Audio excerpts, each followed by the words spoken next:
Oke, semangat pagi buat teman-teman semuanya. Kembali lagi dengan JDI Channel.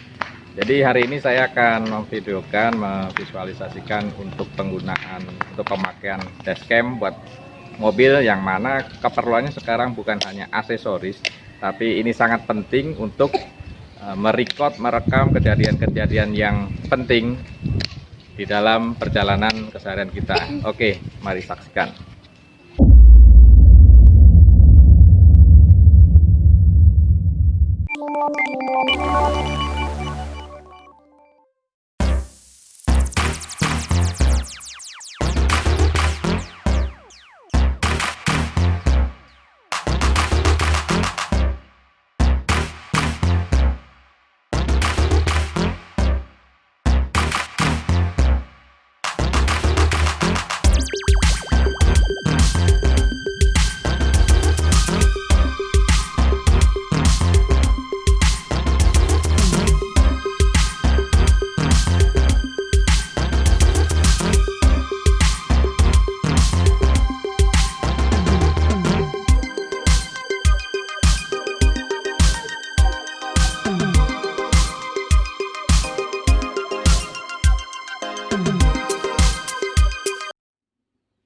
Ini adalah kemasan dari DVR yang saya pergunakan.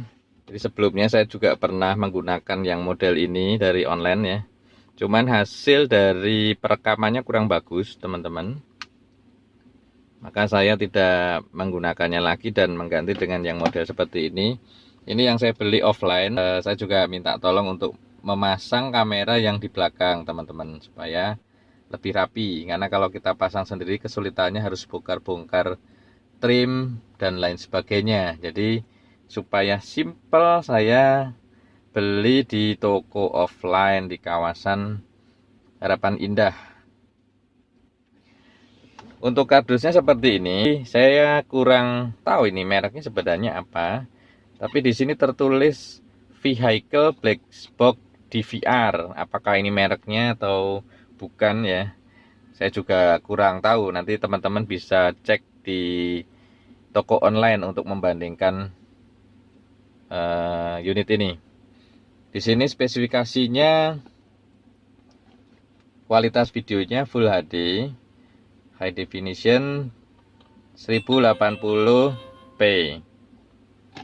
Kemudian untuk layarnya, ukuran layarnya 4,3 inch TFT, Full HD 1080p, kapasitas eksternal memori 32 GB. Cuman kemarin saya pasang pakai 64 GB, masih bisa ya teman-teman, supaya tidak terlalu sering kita menghapus rekaman dari videonya.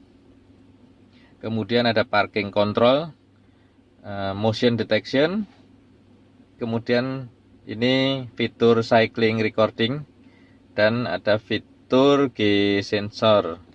Nah, bungkusnya seperti ini. Kemudian ada komponen sponsnya untuk mengamankan layarnya. Ini dudukan dari si dashcamnya. Kemudian ada manual book yang kalian bisa pelajari satu persatu ya tahapannya. Ini untuk layar DVR-nya, dashcamnya seperti ini. Kita matikan dulu. Kita mulai dari starting awalnya ya. Kita matikan dulu, nyalakan. Dengan model dashcam yang spion ini, memang untuk spion yang konvensionalnya kita tutup ya. Ini modelnya jepit dengan menggunakan karet tali, ini ada dua. Kemudian fungsi konvensional mirrornya agak berkurang ya teman-teman, karena warnanya sedikit lebih gelap. Untuk perekamannya otomatis, jadi pada saat dinyalakan akan otomatis merekam. Nah, kita kalau mau melihat fitur-fitur apa saja di DVR ini atau dashcam ini, kita bisa matikan dulu perekamannya, kemudian pencet untuk menunya. Nah, menunya apa saja? Menunya ada video quality, photo quality, night vision, video time length, move detect, white balance, kemudian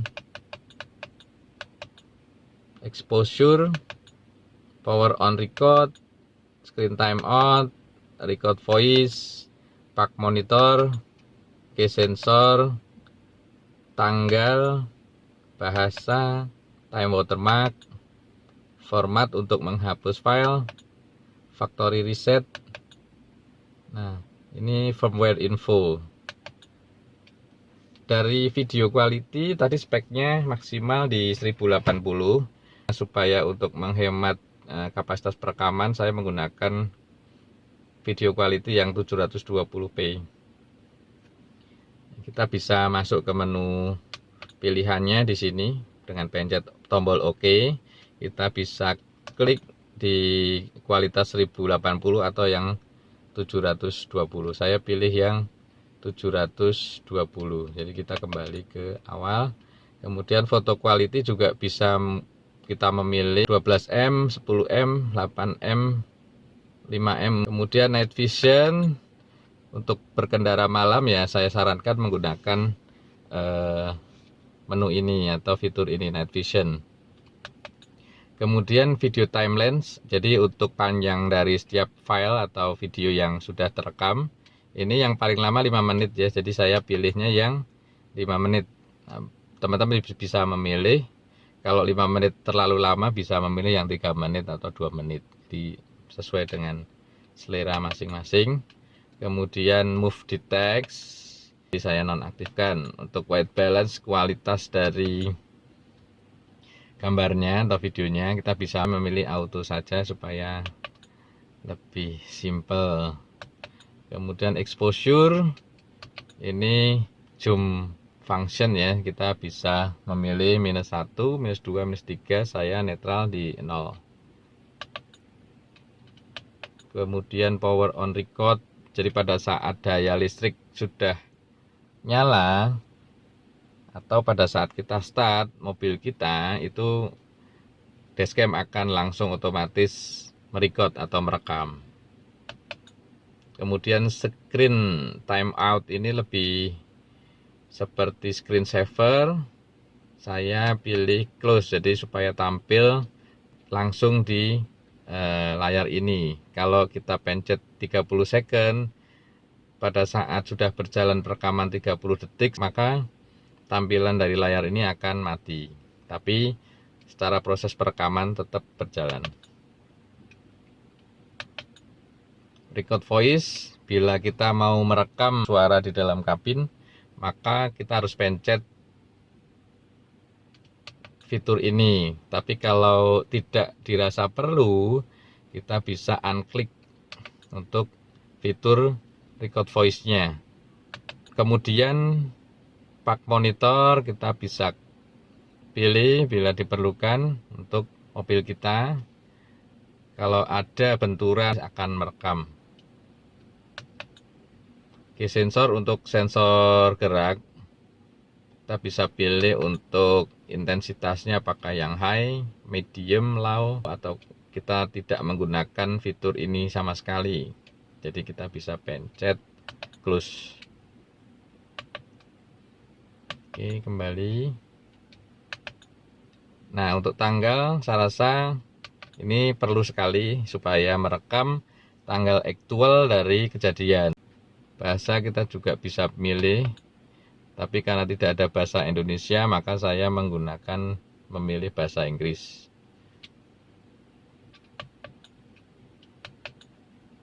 Time watermark, supaya tampilan tanggal dan jam otomatis tampil di rekaman kita. Format untuk menghapus, jadi kalau kita mau menghapus rekaman, kita bisa klik OK.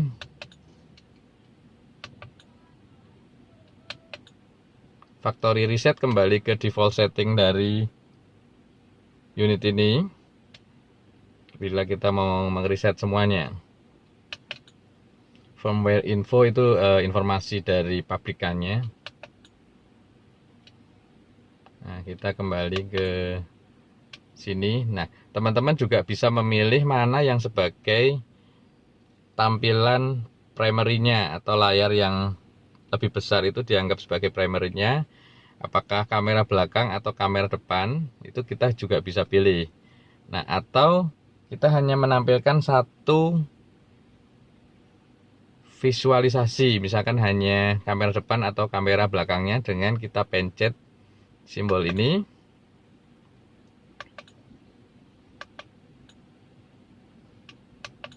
Nah, kita bisa pilih tampilannya. Kalau sekarang ini adalah tampilan dari kamera belakang. Kalau ini dari kamera depannya. Nah, ini juga bisa split kanan kiri untuk kamera depan dan kamera belakang. Tapi bentuk gambarnya jadi tidak proporsional ya teman-teman ya. Ini hanya kamera belakang. Ini hanya kamera depan. Nah, ya paling ideal yang ini menurut saya. Jadi kamera depan yang layarnya lebih lebar dan kamera belakang yang layarnya lebih kecil. Nah, kita juga menggunakan tombol ini untuk melihat. Oh ya, kalau ini adalah fitur foto ya. Jadi kita sebenarnya juga bisa menggunakan DVR ini untuk mengambil gambar atau mengcapture satu objek ya. Tapi menurut saya sih tidak terlalu perlu ya. Jadi kita lebih memerlukan untuk rekaman videonya. Nah, untuk melihat rekaman kita bisa pencet ini lagi dengan melihat kode atau simbol ini. Berarti kita bisa melihat rekaman yang ada dan kita juga bisa pilih mana yang mau dilihat rekamannya. Nah, ini misalkan kita on kan, kita bisa melihat rekaman dari beberapa waktu yang lalu. Nah, ini bergerak ya teman-teman ya. Kita bisa matikan atau ya kita bisa melihat file-file yang lain juga bisa. Nah, ini file-file yang ada di sini. Nah, kembali ke fitur awalnya, rekamannya seperti ini. Jadi kita, nah dengan kondisi seperti ini sebenarnya pada saat kita nanti jalan ini otomatis akan merekam. Kalau mau manual seperti ini, jadi kita klik OK, maka DVR akan mulai merekam. Nah, untuk kabel apa saja yang ada di sini, yang pertama pastinya adalah power. Kemudian ini adalah kabel untuk kamera belakangnya.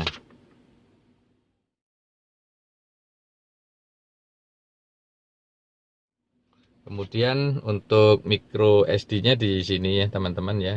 Saya menggunakan yang kapasitas 64 GB. Ya. Oke, teman-teman, itu tadi merupakan review unit dashcam. Menurut saya ini sangat penting untuk masa sekarang ini supaya kita mempunyai rekaman sesuatu yang kritikal penting di dalam perjalanan kita. Oke, itu saja dari saya. Terima kasih sudah menonton video ini dan jangan lupa subscribe, like, komen untuk video ini.